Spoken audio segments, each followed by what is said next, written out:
Shotgun here.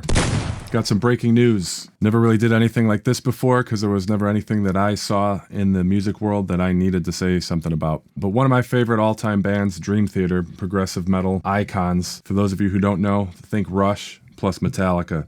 Heavier than Rush, more progressive than Metallica. That was their motto when they got together. They wanted to take those influences, then add in some Pink Floyd for some trippy eeriness, classical elements, everything, and they're just one of the greatest bands ever. 13 years ago, one of the founding members, Mike Portnoy, decided he needed a break. Long story short, the guys in the band didn't want to take a break, and I don't blame them. They were finally gaining ground in such a niche genre, progressive metal, and they are the kings of it. A friend of mine, former drummer of mine, Mike Gerbitz, texted me and another friend today showing a screenshot, which I thought was a joke, Mike Portnoy's Facebook page. So, long story short, Mike Portnoy's back in the band, and I'm assuming they're going to just end the career with him. So let's take a look at Dream Theater's official page. For those of you who might be thinking, this guy doesn't know what he's talking about, here's what we got. This is dreamtheater.net, and they are making an official announcement. Scroll down a little bit. You guys can just go check it out. I'm not expecting anybody to read this here on my video, but that is Dream Theater's official website with Mike Portnoy back in the band.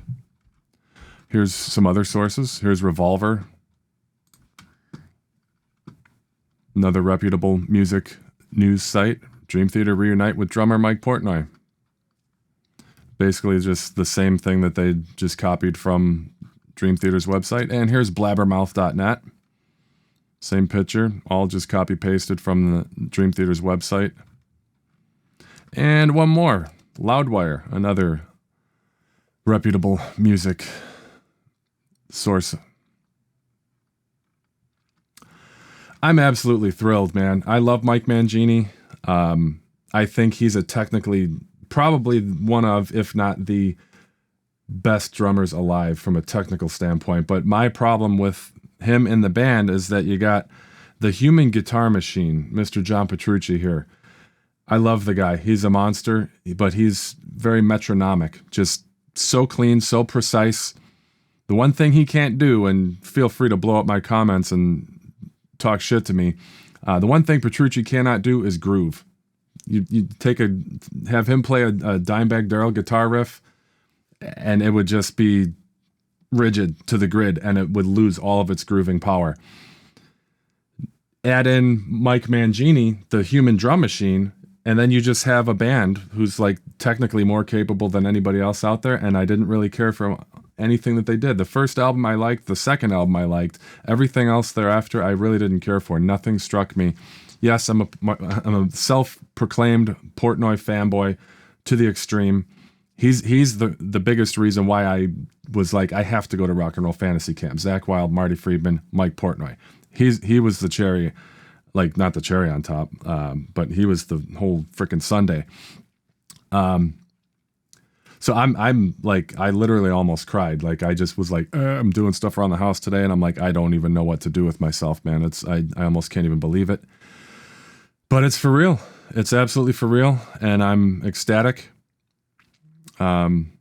And I think that the element that he brings to that band, yeah, they always record to a click track, so they're very grid oriented.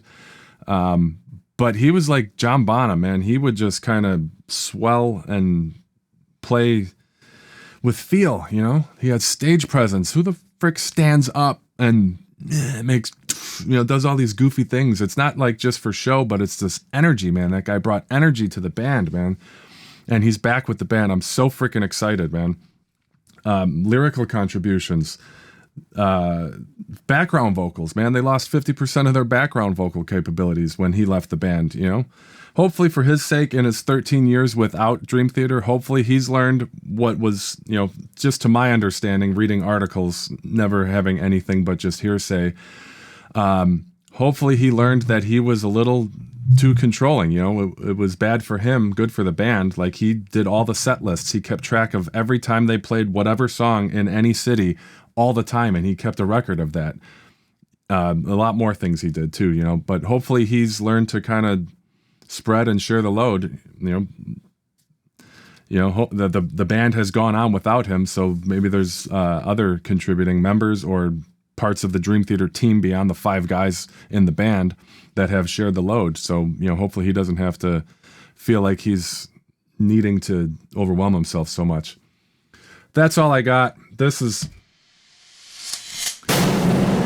you like this video, please consider liking, subscribing, and hitting the notifications bell. Thank you very much. See ya.